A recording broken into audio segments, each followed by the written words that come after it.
What's up mga brothers? Welcome back sa ating motorcycle test ride review. For today's episode mga brothers, i-reviewin natin itong Honda ADB 160 ng mabilisan.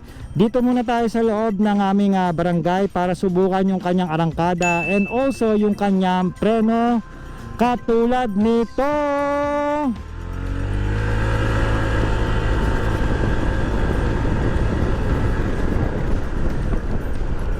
Lakas ah. Okay ah, sapa. Tsaka yung preno, responsive ah. Ganda ah. Up belt na tayo. Dito kasi may straight line, pero mabibiting ka dito, hindi mo siya mapapaisandaan. Pero nung nasulyapan ko yung speed meter, nag 70 siya. Subukan natin siya ulit ng 0 kilometers per hour and then